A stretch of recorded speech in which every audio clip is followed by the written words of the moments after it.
안녕하세요. 오늘도 사연살롱을 찾아주셔서 감사합니다. 통쾌하게 한방 제대로 날리고 파혼을 한 20대 여성이에요. 파혼한 게 뭔 자랑이라고 이렇게 신났냐고 하시겠지만 파혼 과정을 들어보시면 이해가 되실 거예요.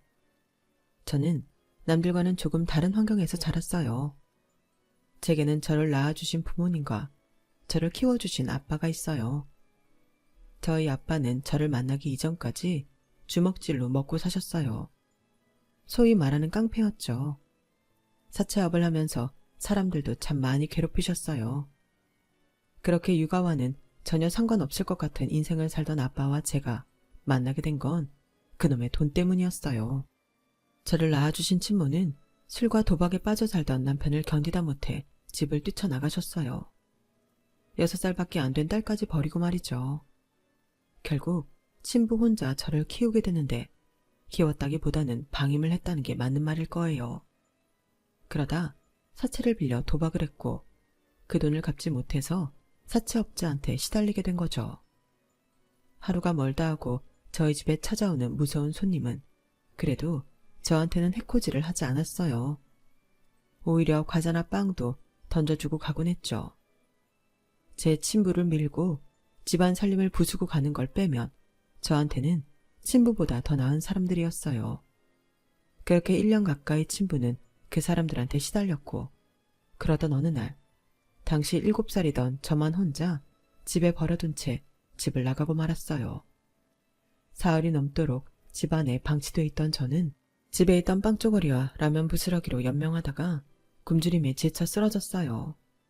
그런 저를 발견하고 병원에 데려간 사람은 평소 제 친부를 괴롭히던 사채업자 대장이었어요. 바로 지금의 제 아빠요. 그동안 제대로 먹지 못해서 영양실조에 탈수가 져 있던 저를 모른 척할 수 없었던 아빠는 퇴원 후 저를 아빠 집으로 데려갔어요. 일단 몸에 좋은 음식을 많이 먹여야 한다는 건 알았지만 요리도 할 줄 모르고 애들을 어떻게 키워야 하는지도 몰랐던 아빠는 매일같이 무작정 저를 사무실로 데리고 나갔어요. 거기서 저는 깡패 삼촌들과 함께 아빠의 단골 식당 밥을 먹었고 씻고 입는 건 다방 레지 언니들이 맡아 해주었어요.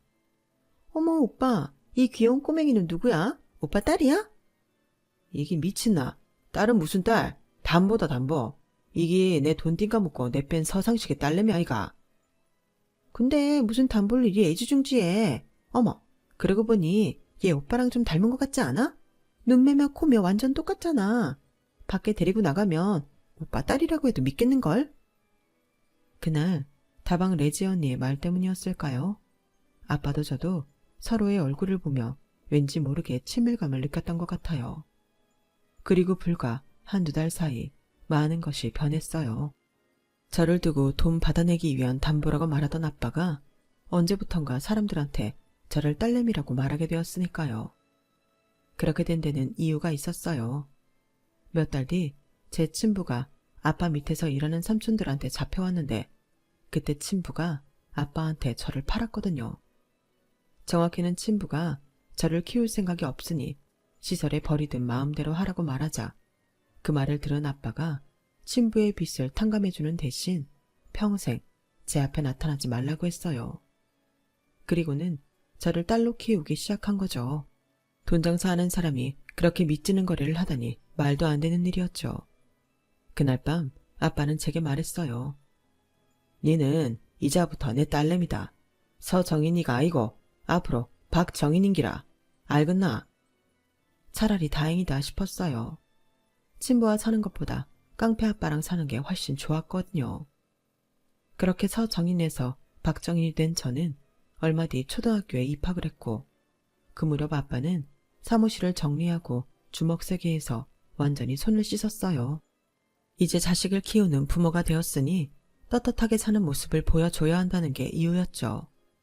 사람들은 아빠가 얼마 안가 다시 주먹세계로 돌아갈 거라고 생각했지만 지금까지도 아빠는 그쪽과는 담을 쌓고 살고 계세요.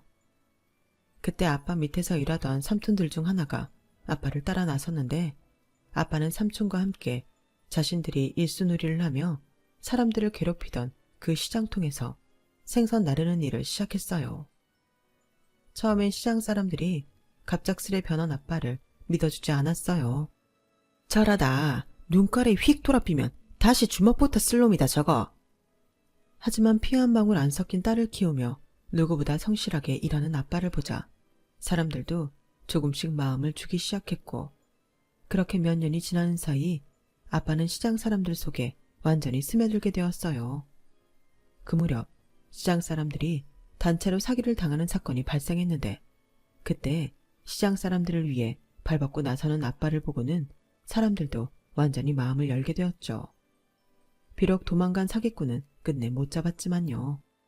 제가 중학교에 들어갈 무렵 추산물 도매상을 인수한 아빠는 거친 과거가 무색할 정도로 완전히 시장 사람이 다 되어버렸어요. 팔과 등에 그려진 문신이 아니고서는 아빠의 과거를 의심할 게 하나 없었죠. 그 사이 아빠 밑에서 일하던 상철이 삼촌도 결혼해 가정을 이루었고 이듬해 아들을 낳았어요. 길바닥에서 주먹을 쓰며 십수년을 의형제로 지냈던 두 분은 어두운 과거를 버리고 이제 평범한 가장이자 아빠가 된 거죠. 얼굴도 예쁘지만 마음씨도 고운 상철이 삼촌 아내는 저희 집 살림까지 도와주셨어요. 저 역시 작은엄마라고 부르며 잘 따랐고요. 아빠한테 말하기 어려운 일들은 작은엄마한테 털어놓곤 했는데 그럴 때마다 엄마처럼 저를 보다듬어 주셨죠. 누가 봐도 우리는 평범한 가족이었어요. 실제로도 그렇게 살았고요. 제 머리를 묶어주는 아빠 손은 비록 거칠었지만 손길은 세상 무엇보다 따뜻했기에 부모한테 버려지고 사채업자 손에 자란 저였지만 평범한 유년기를 보낼 수 있었죠. 공부도 곧잘 해서 서울에 있는 대학에도 입학했고요. 제가 서울로 떠나던 날 아빠는 세상 다 잃은 사람처럼 어깨가 축 터져서는 살짝만 스쳐도 눈물이 쏟아질 것 같은 얼굴을 하고 있었어요. 아빠야, 내 죽으러 가는 거 아니다. 공부하러 가는 기다. 근데 이게 뭐고? 누가 보면 초상난 줄 알겠다. 아이고 무시라. 인상 좀 피라. 깡패 티낼락하나. 뭐라카노 가시네. 내가 어딜 봐서 깡패고. 내 손 깨끗이 씻었다. 그런 소리 하지 마라. 내는 선량한 부산 시민이다. 아이고야 맞다. 우리 아빠야가 이래 사람 노릇할 줄 누가 알았겠노. 그동안 나 키우느라 힘들었지. 좀만 더 고생해라. 내 대학 졸업하고 다 갚아줄 기다. 그러고 수기 이모야 하고 살림 좀 합치라. 내 눈치 보느라 그러고 떨어져 살 거 없다. 수기 이모야가 나 어릴 때 똥반스도 갈아주고 했다 아이가. 그런 여자 세상에 또 없다. 알았나? 나 없을 때 집에 데리고 가서 확 잡아뜨리라. 아빠야, 니 그거 못 하겠나? 아직 그 정도 힘은 있지? 뭐라카노 가시네. 지하라. 제가 떠나면 적적하게 지낼 아빠가 걱정돼서 일부러 더 아빠를 놀렸어요. 하지만 수키 이모랑 살림을 합치라고 한 건 제 진심이었어요. 언제까지고 딸내미 하나만 보고 사는 아빠가 너무 가여웠거든요. 이제는 아빠도 사랑하는 사람과 함께 살면서 세상 사는 재미를 느끼길 바랐으니까요. 대학에 입학해 서울 생활을 시작한 이후 주변에는 제 과거를 아는 사람이 없었어요. 그래서 어떤 면에서는 더 편하더라고요. 과거를 지우고 싶었던 건 아니었지만 적어도 과거로부터 자유로워질 수는 있었으니까요.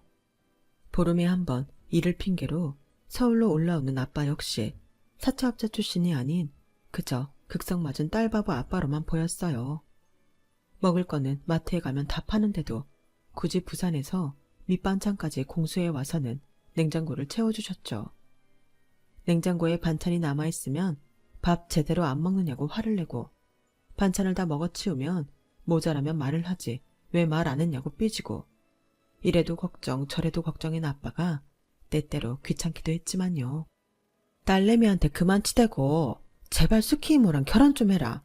와, 수키 이모가 아빠야 싫다드나. 같이 못 살겠다 카드나. 내가 이모야한테 한마디 해줄까? 됐다. 안 그래도 같이 살자 카드라. 니 정말 괴한겠나? 니가 싫다카모 아빠는 같이 안 살란다. 미친나. 아빠야가 그럴 처지가. 같이 살아준다카며 대가리 팍 숙이고 꼬랑지도 팔랑팔랑 흔들고 해야 맞는 기다. 내 보기엔 수키 이모야가 좀 아깝제. 튕기지 말고 있을 때 잘해라. 알겠나? 전문 시절 깡패와 다방 내지로 만났던 두 사람은 10수년이 흐른 뒤에야 부부가 되었어요. 아빠라는 인생에 저라는 변수가 없었다면 조금 더 일찍 두 분이 합치지 않았을까 하는 생각이 들더군요. 그런데도 수키 이모는 오히려 저한테 고맙다고 하더라고요. 제가 아니었다면 아직도 저희 아빠는 주먹질이나 하며 사람들 손가락질 받고 살았을 거라고요. 그 말을 들으니 그래도 제가 아빠 인생에 조금이나마 도움이 된 것 같아서 뿌듯했어요. 아빠의 결혼 이후 저는 조금씩 아빠와 거리를 두기 시작했어요. 딸내미, 방학했는데 와 안 내려오노? 아빠야, 어쩌지? 내 이번에 부산 못 간다. 지도교수님 도와가 일해야 한다. 공짜 아이고 돈 받고 하는 기다. 딸내미, 이번에도 못 내려오나? 아빠가 갈까? 미안타. 취업 준비해야 안 하나? 아빠야도 올라올 거 없다. 와도 내 얼굴 못 본다. 수키 이모야는 잘 있지? 임신했다 카던데 맞나? 아빠야는 기술도 좋다. 그 나이에 아도 보고 그동안 왜 참고 살았노? 가시네가 못하는 말이 없다. 그러고 이 아빠야가 원래 좀 한다. 니도 알지? 아빠야 힘 좋은 거. 박상만이 아직 안 죽었다. 제가 부산을 떠나 서울에서 지내는 동안 수키 이모는 임신을 했고 그해 겨울 아들을 낳았어요. 아빠는 45세야 비로소 진짜 자식을 보게 되었죠. 그제야 아빠도 번듯한 인생을 살게 된 것 같아 기쁘면서도 한편으로는 가슴이 시렸어요. 아빠한테 진짜 가족이 생겼으니까요. 이제는 내가 아빠 곁에서 떠나야 할 시간이 된 것 같았거든요. 그래서 더 악착같이 서울에 남아 홀로 서기를 준비했어요. 이런저런 핑계를 대가며 아빠가 집에 오는 것도 못하게 했고요. 그러다 보니 조금씩 혼자 지내는 게 익숙해지더군요. 대학을 졸업하고 취직을 한 후로는 일 때문에 바빠서 명절이나 부산을 찾아가곤 했어요. 갈 때마다 부쩍부쩍 자라있는 동생을 보니 시간이 참 빨리 흐른다는 생각이 들곤 했죠.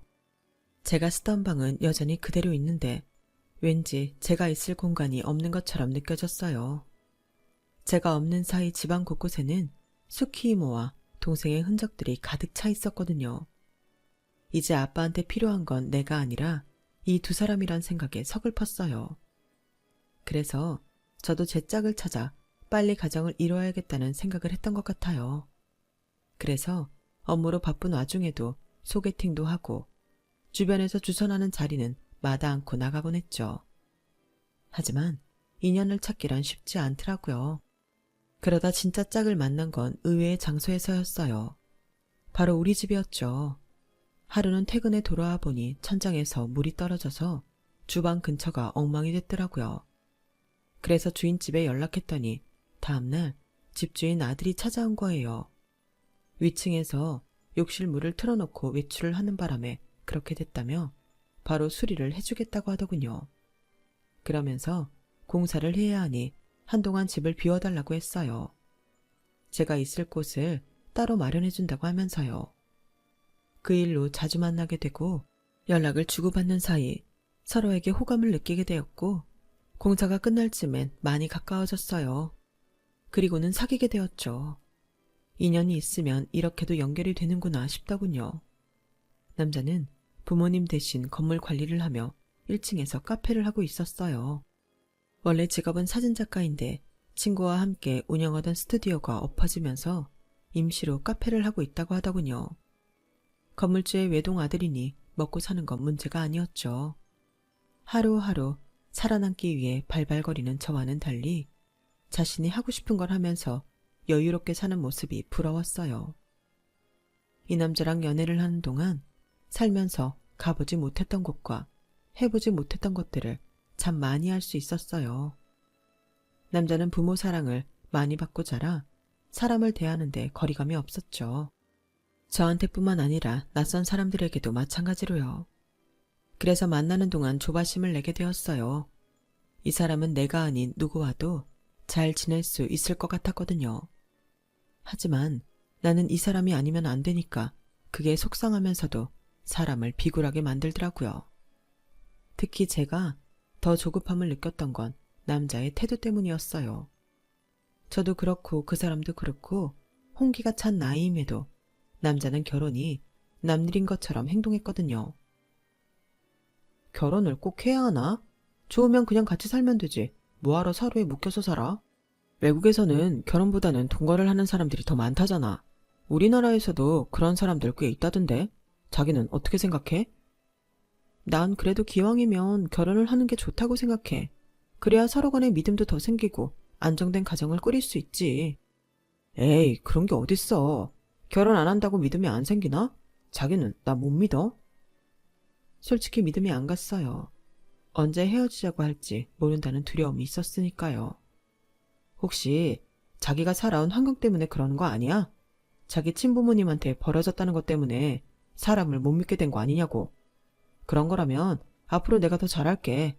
사람한테 입은 상처는 결국 사람으로 치유해야 하니까. 어쩌면 그 말이 맞는지도 모르겠다는 생각이 들었어요.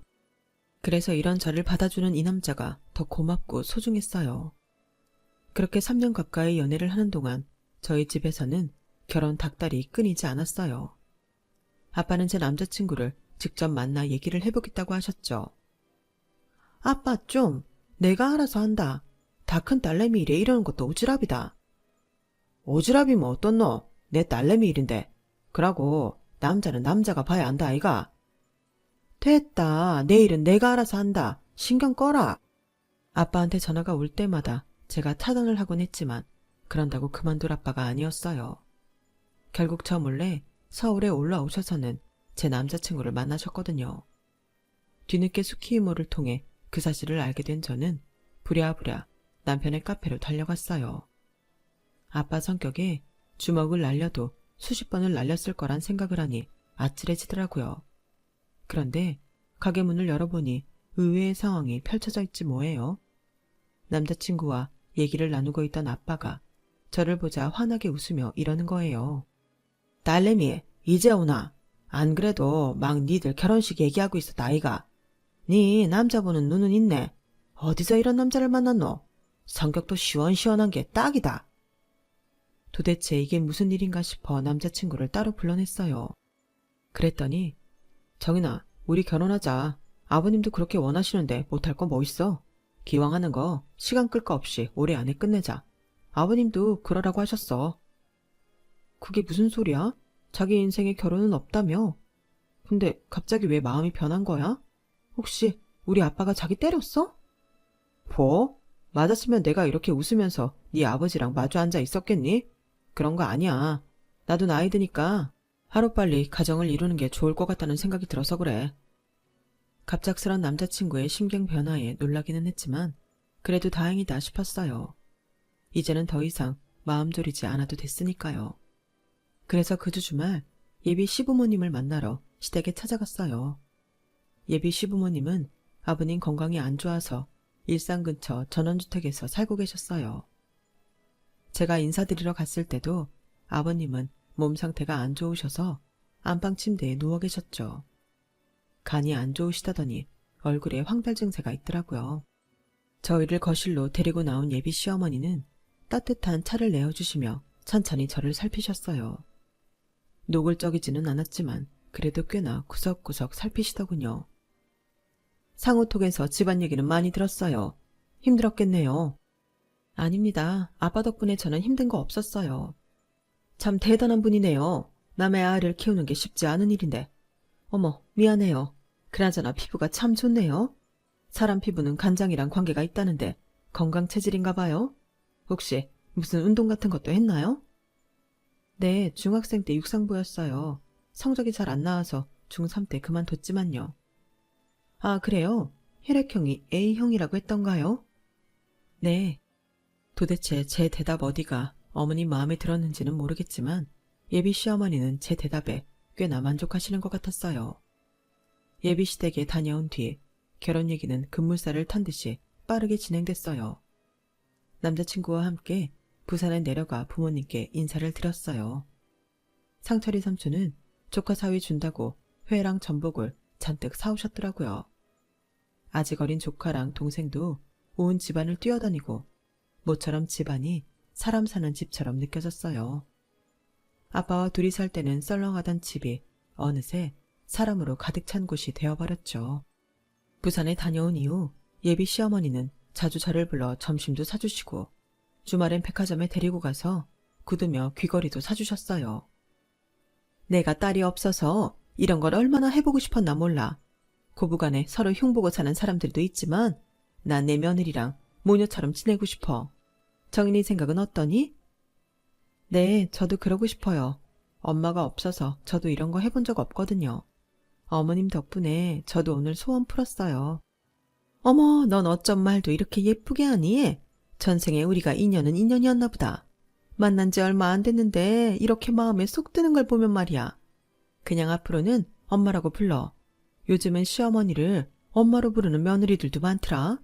며느리도 자식인데 못할 거 뭐 있니? 어머님의 말에 나도 모르게 눈가가 붉어졌어요. 내 인생에 엄마는 없을 거라 생각했으니까요. 물론 스키 이모가 엄마처럼 저를 보살펴 주셨지만 그래도 단 한 번도 엄마라고 불러본 적이 없었거든요. 그런데 시어머니는 왠지 엄마라고 불러도 될 것 같았어요. 나도 이제 온전한 가정을 이루고 살게 됐구나 생각하니 가슴이 벅차오르더군요. 하지만 세상 모든 일에는 대가가 따르는 법이잖아요. 부모 자식 간에도 그런데 하물며 피 한 방울 안 섞인 남남끼리는 더더욱 그렇죠. 그날도 예비 시어머니의 호출을 받고 시내에 위치한 유명 한정식집으로 갔어요. 통유리창 너머로 잘 꾸며진 정원이 보이는 한옥 스타일의 한정식집이었죠. 거기서 어머님은 제일 비싼 코스로 시켜주셨어요. 고기도 먹어본 놈이 먹는다고? 이런 것도 먹어봐야 음식 솜씨도 늘고 세팅할 때 실력 발휘도 할 수 있단다. 앞으로 엄마가 이런 데 많이 데려와 줄게. 감사합니다, 어머님. 얘는 어머님이 뭐니? 엄마라고 부르라니까. 너 자꾸 그러면 거리감 느껴진단 말이야. 아직은 나 뜨거워서 엄마라는 말이 잘 나오지 않았어요. 반면에 어머님은 너무도 자연스럽게 저를 우리 딸이라고 부르셨죠. 딸, 엄마가 부탁이 하나 있는데 들어줄 수 있어? 어렵다면 어렵고 쉽다면 쉬운 일이야. 말씀하세요. 제가 해드릴 수 있는 거라면 다 할게요.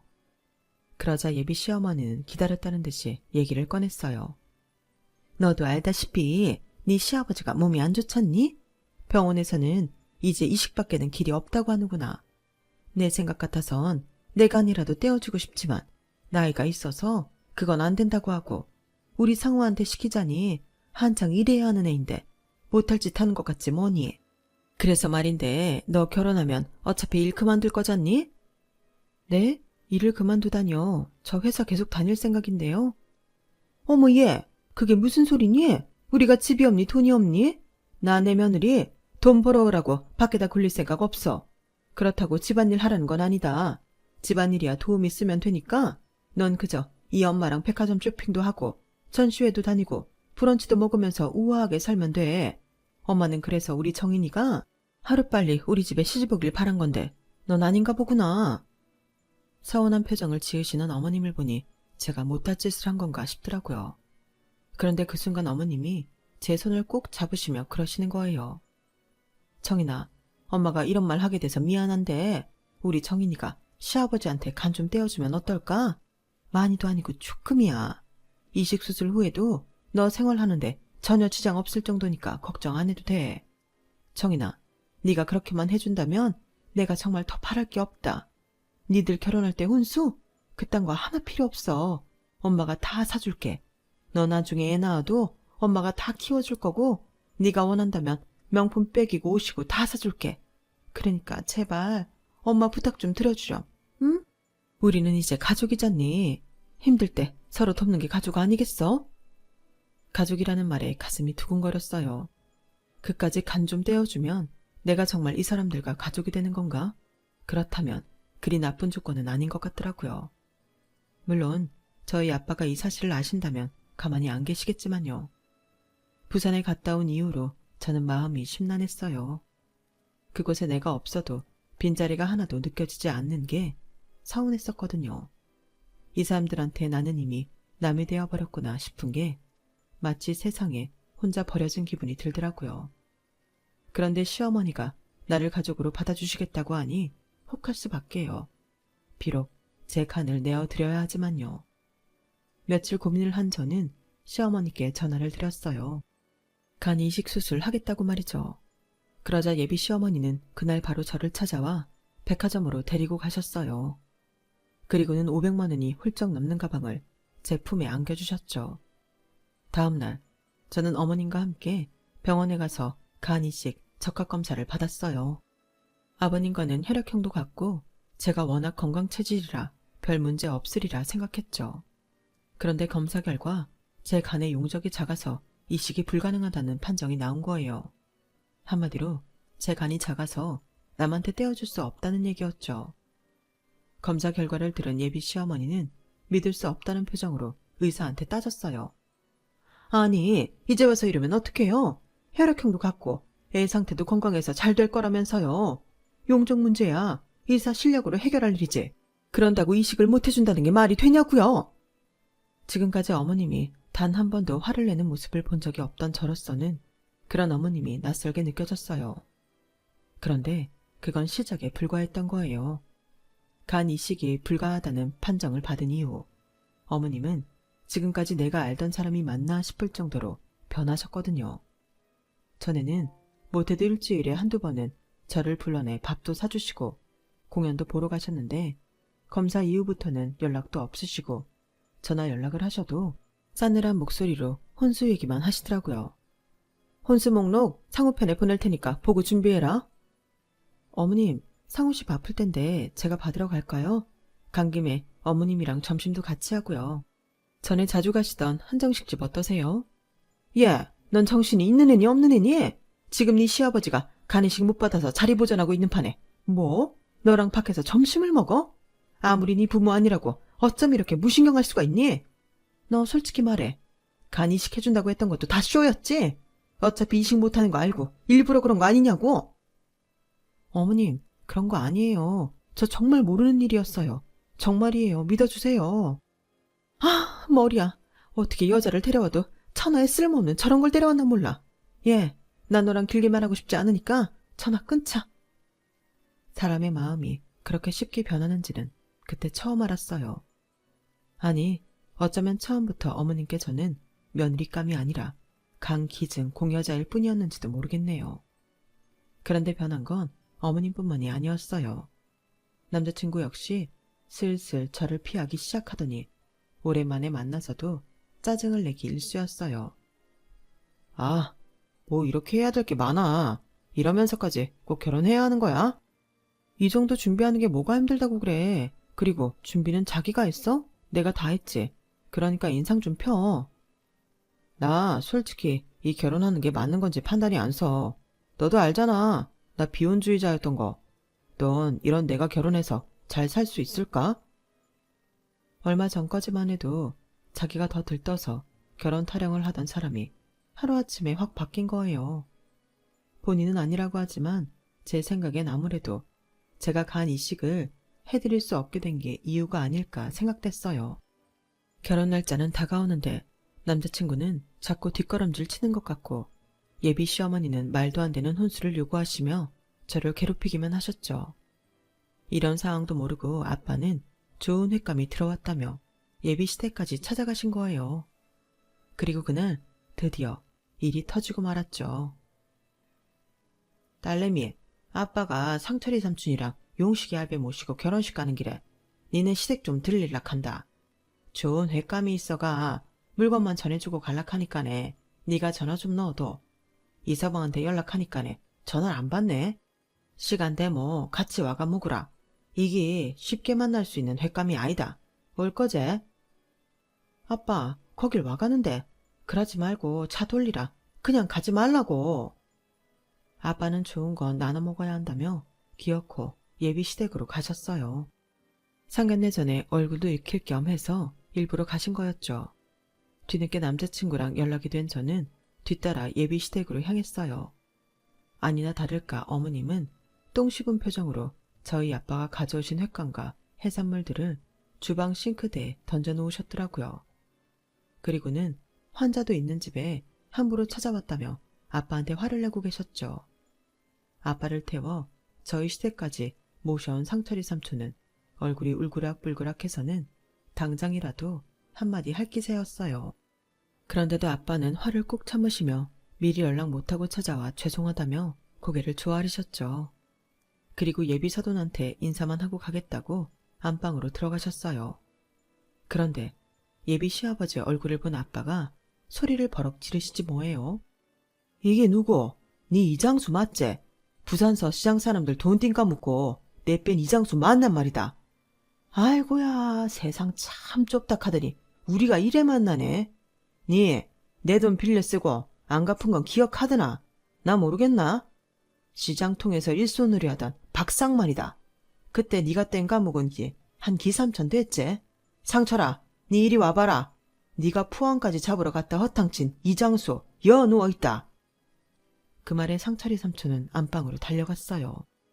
그리고는 잠시 뒤 입에서 육두문자가 쏟아져 나왔죠. 그러자 침대에 누워있던 아버님이 귀신이라도 본 사람처럼 벌벌 떨기 시작한 거예요.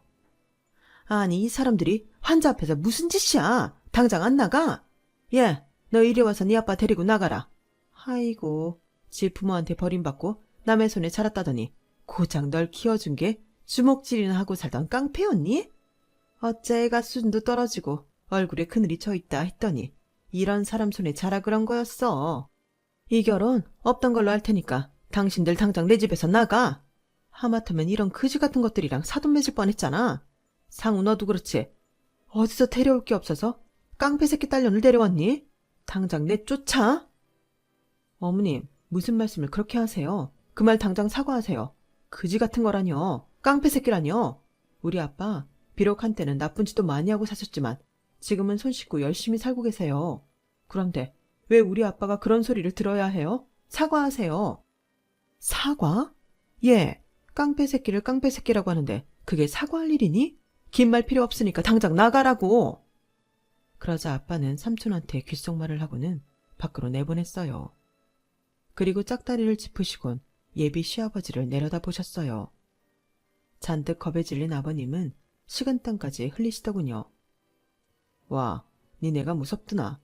네 세상에서 제일로 무서운 게 뭔지 아나? 돈? 권력? 아니다. 바로 자식이다. 전과 3범에 천하의 개쓰레기 인생도 한순간에 바꿔놓은 게 바로 자식인기라. 네, 쟤 많이 짓고 살았다. 주먹 휘둘러가 돈도 많이 뺐고 피도 보고 사람들 눈물도 많이 뺐다 아이가. 그랬던 나 박상만이가 내 딸내미 한마디에 손 싹 씻고 생선 배달 시작했다. 거기까지 얘기를 하자 예비 시어머니가 볼멘 소리로 그러는 거예요. 주먹질하고 산 게 무슨 자랑이라고. 그래서 뭐 지금 우리를 어떻게 하겠다는 거야 뭐야. 세상 편한 지가 언젠데 젊을 때 주먹질 좀 한 거 가지고 유세를 떨어? 그래봤자 삼류 지방 깡패밖에 더 돼? 그깟 3천 주면 될 거 아니야. 여보, 계속 듣고 있을 것도 없어. 경찰에 신고해.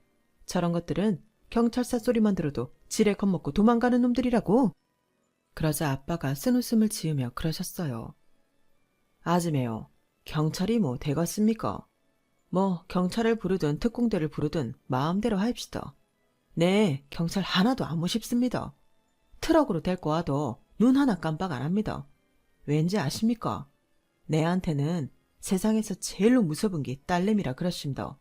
그보다 더 무서운 게 있다 카모 바로 내 딸내미 눈물입니다. 지금껏 내 딸내미 눈에서 눈물 뽑은 쉐키들은 고마 팍! 몸성이 살고 있는 것들이 없다 하는 것만 말해주겠습니다. 근데 우짜지에 내 딸내미 눈에 눈물이 맺혀있네 예. 순간 아빠 눈에서 살기가 번뜩하더니 예비 시부모님을 쓱 훑었어요. 마치 눈앞에 사냥감을 두고 혓바닥을 날름거리는 흑사의 눈처럼 살기가 흐르는 통에 예비 시부모님은 꼼짝없이 얼어버리고 말았어요. 그때였죠. 현관 쪽에서 상철이 삼촌 목소리가 들렸어요. 형님, 준비 끝났습니다. 안으로 들일까예? 그 말에 남자친구와 그 가족들은 사색이 되었어요. 특히 조금 전까지 기세등등하던 어머님은 손까지 바들바들 떨며 물었죠. 준비라니 뭘 준비한다는 거예요? 설마 우리를 땅에 묻기라도 하겠다는 거예요? 그러자 남자친구는 잔뜩 겁을 먹은 누나를 굴리더니 바닥에 넙죽 엎드려 고개를 조아리고는 싹싹 빌기 시작했어요. 장인어른, 제가 잘못했습니다. 제가 철이 없어서 따님 가슴에 못질을 했어요. 잘못했습니다.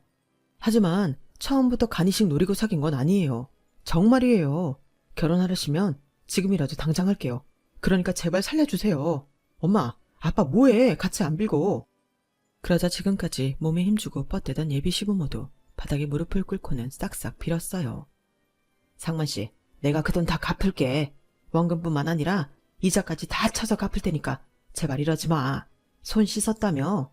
이제 와서 손에 피 묻힌들 자네도 자네 딸도 속이 편하겠나? 그래요. 우리가 좀 과했던 면이 없지 않으니까 파혼에 따른 위자료로 심심치 않게 드릴게요. 제발 우리 좀 살려주세요. 아마도 그 순간 예비 신랑과 그 부모님의 머릿속에는 조폭 영화의 잔인한 복수 장면이 떠올랐을 거예요.